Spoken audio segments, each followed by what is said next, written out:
Today's a very special day as Haute Living is with Francois, a very good friend of Haute Living magazine, the U.S. America's president of Audemars Piguet. Francois, we're at the Armory for a very special birthday, the 40th anniversary of Royal Oak. Tell us a little about how special this week is and tonight.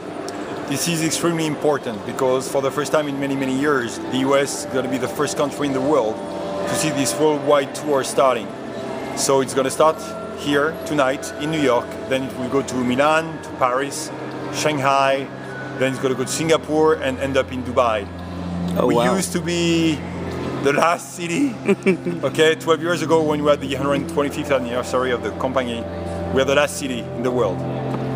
12 years later, we are the first one. That's an important one, obviously.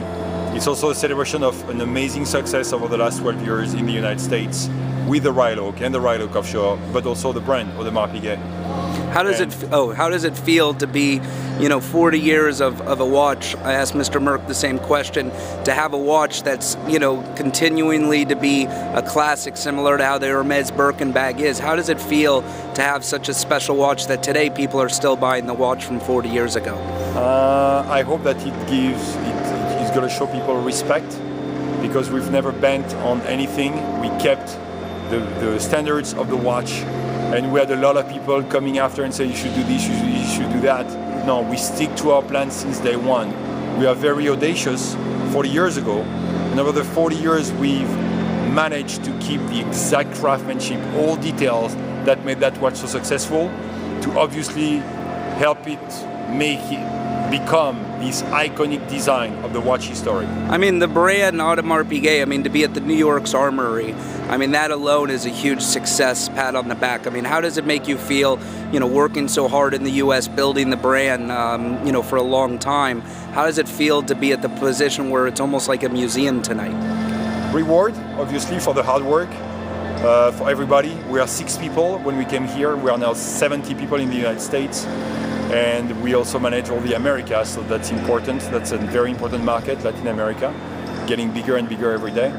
But the fact here that we're in New York City, we're going to get great ambassadors. We're expecting around 80 people for this black tie dinner. Funny enough, I didn't want that black tie dinner tonight. I want this to be a little bit more casual. But then I came to with few advices, saying, no, it's a very important celebration for us.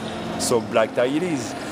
A very hard question that I have to ask you is, tonight, what watch are you going to wear? This is an important night for Audemars Piguet, and I was wondering what watch you're personally going to be wearing. It's a watch I have on my wrist right now, which is a perpetual calendar, rose gold. It was a watch we made in 2000 for the celebration of the 125th anniversary of the company. We made only 125 of them. At that time, I couldn't afford it. So I had to wait a little bit more, and 3 years ago I found one finally showing up in an auction, and I said no matter what the price will be, it will be mine. And what a beautiful piece. And it's mine now, so yes, it's great. Well, again, as Haute Living has been a huge fan of the brand, as we're consumers, we're fans of you and the brand on a whole, and it's very exciting for us to see, 40th year anniversary at the Armory. As you said, this is like a museum, and it really puts the brand at a level that's a major, major contender in the luxury, not just the watches, but the luxury category.